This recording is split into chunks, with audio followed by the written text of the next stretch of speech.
Who doesn't love a sweatshirt? But what you may not love is it bunching up around your hips. We can fix that. Let's turn these two ordinary sweatshirts into tunics with the materials we already have. For most of the project, our knife will not be doing anything except trimming fuzzies off the edge. So if you have the way to remove the knife easily, you may do so.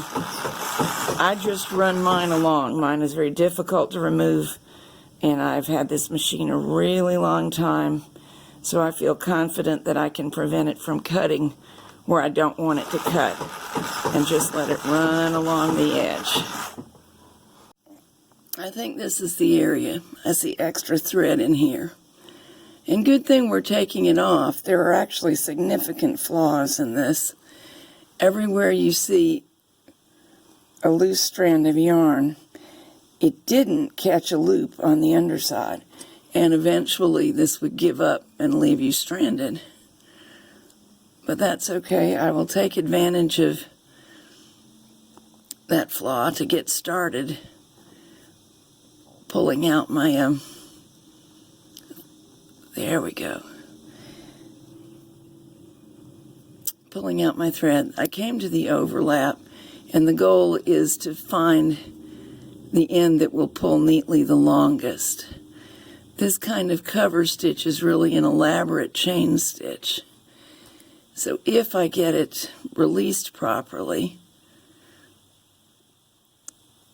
it will go most of the way around with us just gently pulling out.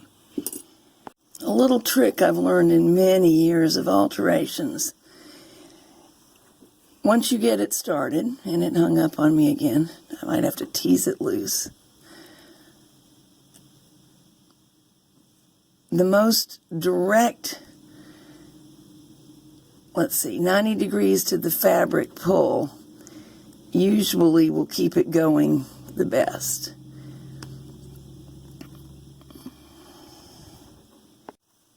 That'll save stress on the fabric as we try to picket stitches, and definitely stress on us. I've found the correct place, and around I go.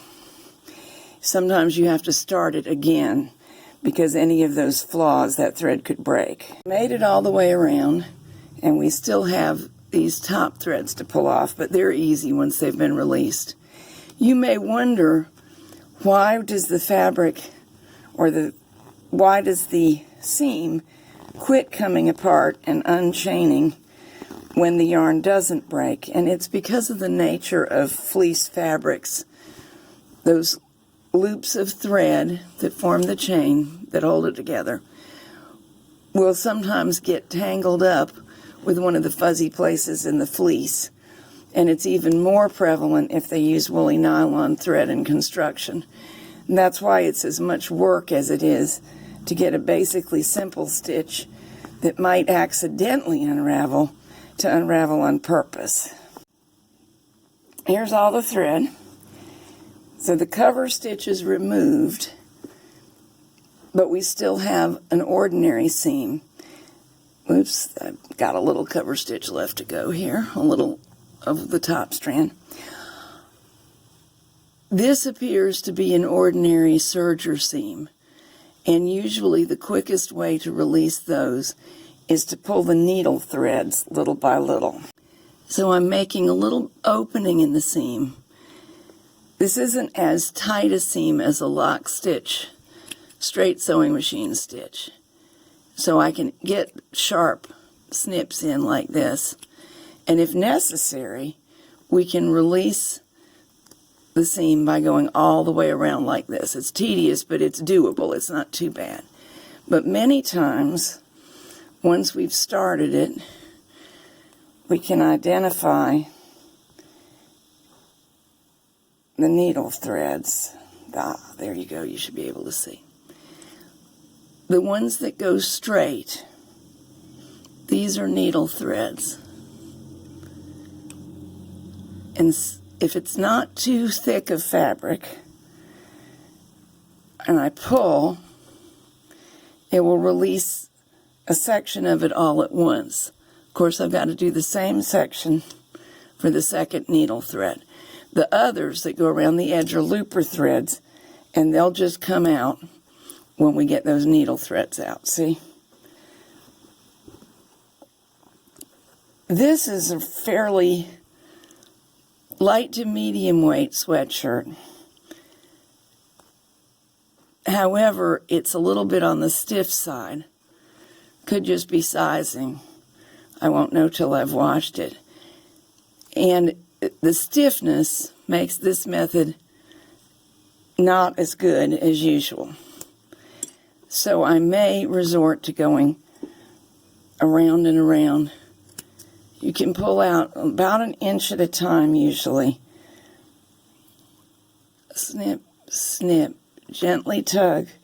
We don't want to damage the edges of the fabric. The threads are exposed. Snip, tug. Snip, tug.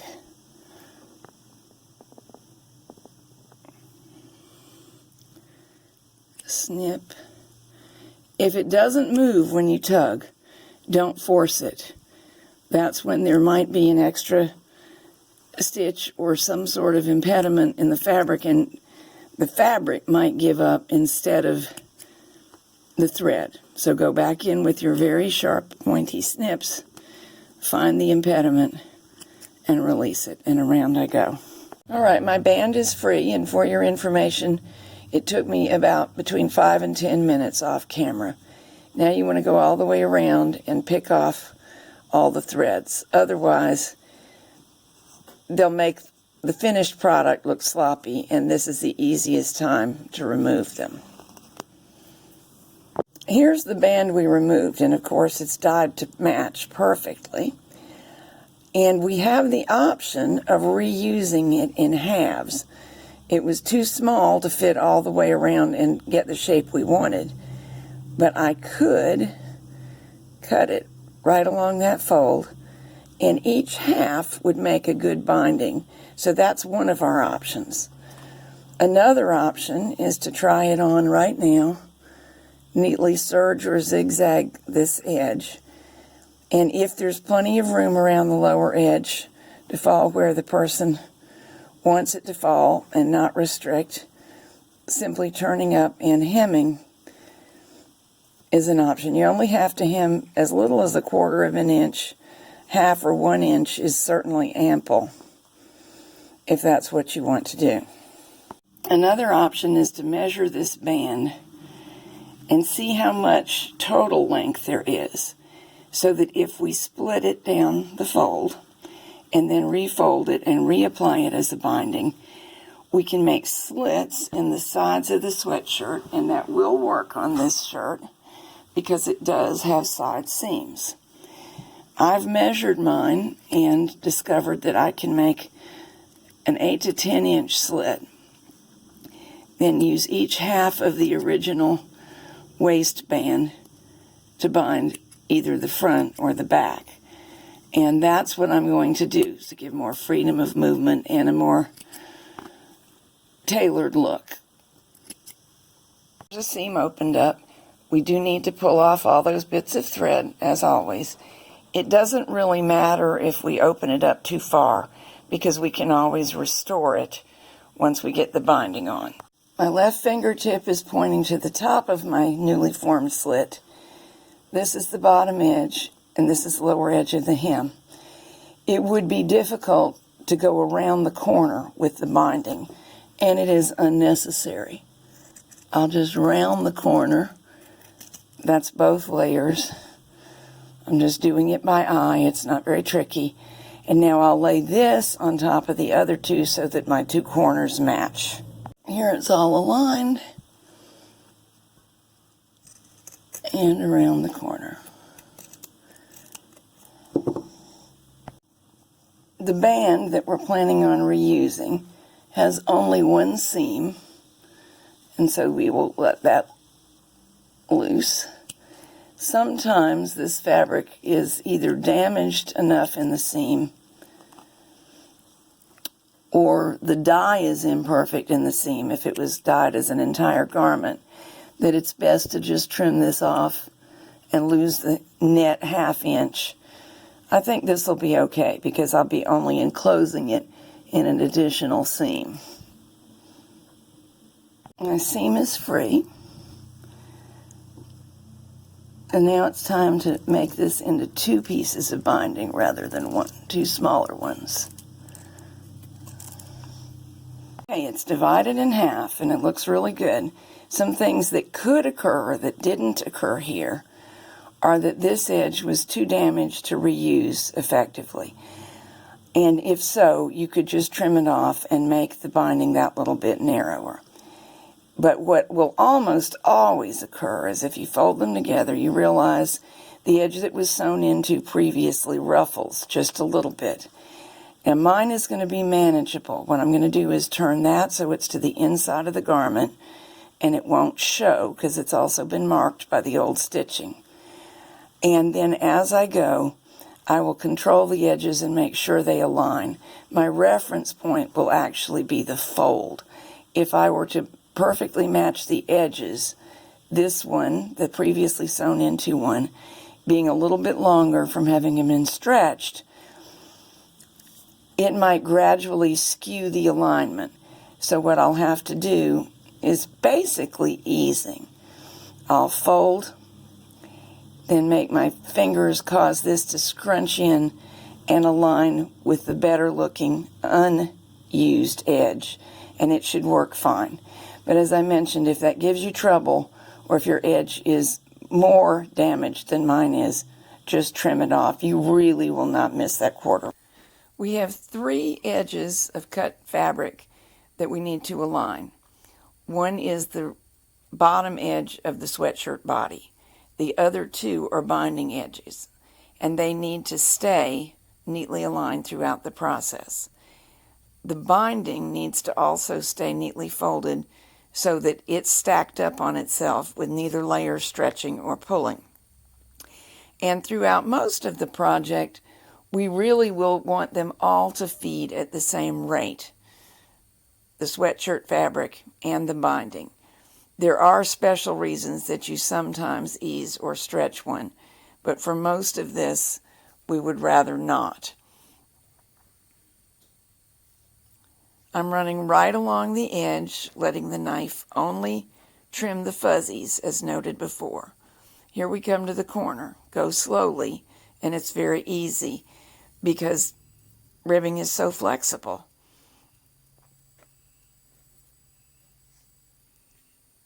Stop as often as you need to align things. You may use pins if you want to. I prefer not to, but if you do use them, as a serger user, you know to keep them well out of the way of the knife. The binding is all the way on. We will still want to top stitch it along here by turning the seam towards the garment, not towards the binding, and zigzagging with a small zigzag stitch. That will cover up the old stitch line where something similar was done with the cover stitch, and it will also keep the binding from flipping. Here's how the corner and bottom edge of the rose-colored sweatshirt look after pressing and steaming. This sometimes occurs. This is the label that was in this sweatshirt. I'm sure it's accurate, but it omitted the trim, and it did not become clear to me until I was working with the trim, that is the lower band of the sweatshirt, that it contains some lycra. Well, that's a great thing for memory and shape retention. It's not such a good thing for getting it to go around the corner. It goes fine, but then you get this business. It doesn't just relax out like all cotton ribbing will do. You always have to steam out and press your ribbing around the corner. But this time I had to be really aggressive with it on the rose-colored one. And it did come out fine. So I'm going to make it easier on myself while working on the gray one. And there are 2 things I'm going to do to make that happen. I trimmed my corner at about this level. Of course, it wasn't a direct angle across. It was a curve for the pink one, rose one. I'm going to make the curve a little bit farther inward making it less of a tight curve on this one. And also, when I'm applying the trim, I'm going to ease the trim, purposely pushing it so there's a little bit more trim at the corner. I've been sewing along straight, and here I come to the curve. Here's how I plan to ease. Pinch these layers together so that I can't lose track of them or get them skewed to one another. Pull the under layer towards me a little bit firmly and press a little extra fabric into that spot of the top 2 layers only, the binding. Sew that all in. Being knits, this is actually not very difficult to do. It's flexible and it permits easing. You just can't do it quickly. We don't have to ease a whole lot of extra in, but some will make a difference. We'll do it all the way around the corner and then stop.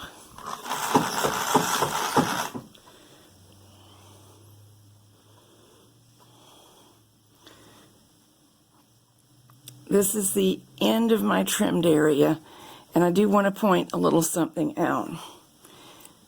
I didn't get it trimmed perfectly into a curve. And although I'm not using the knife to do most of the trimming, there's nothing wrong with using the faculties of the machine to perfect that curve. A little bit just got trimmed off. Here's that lower corner done with the more gently curved corner and with the easing in of fabric, and it has not yet been steamed and pressed. You can see how nicely it's going to lay down once it has. All right, here we are top stitching the band, and you can see it's laying down pretty nicely, but not perfectly. There's a little teensy tendency to bump. And I have my machine set on 1 for the width of zigzag. On mine, that's the option of 1 through 4, so that gives you an idea. And 2 out of 4 for stitch length. My thumb's running along underneath, keeping the seam turned towards the garment. And my fingers are stroking the top edge, keeping the seam open so that it doesn't fold back on itself. And I'm using this spot, the right hand opening, the right hand edge of the zigzag opening, as my stitch guide to run along the seam, because I can see right through it. So it should come out pretty straight doing this. Here are the pieces of binding for the lower edge. They're all ready to go. We just have to complete this seam and tidy up. You can go from the top to bottom or bottom to top. It doesn't matter, whichever's comfortable for you. I'm back on the side seam above the place where I opened it to start there and reinforce as I go. Here's the side seam ending. I really want these seam allowances towards the garment. So I've flipped the one on the bottom in that direction, on the top, sewing right up to it, then lifting the foot so as to get it under there. Now I do this freehand. If you are worried about it, go ahead and pin it and mark it. But I'm just going to sew a gentle diagonal all the way to the edges of the binding and back tack and trim it off. Let's see how it looks. That looks good. Got it right the first time, but there's no reason to panic if for some reason these didn't meet neatly. You could just undo your stitches and redo it. So these little diagonals, little triangles made by angling our seam, we can handle them in a number of ways. I could hand stitch them to the fabric and hide my stitches because the fabric is thick enough to take part of a bite but not go through to the front. I can just leave them alone, I can trim them off, or the choice I've made this time is to top stitch them into position. Make sure this isn't flipped under.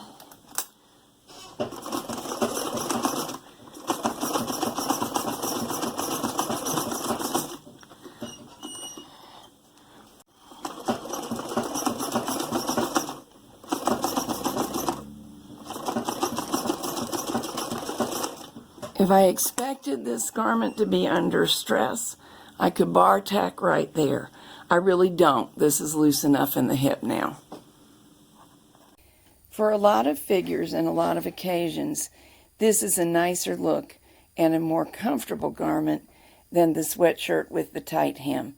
And best of all, you don't really need anything special to do this, except for a little bit of extra thread.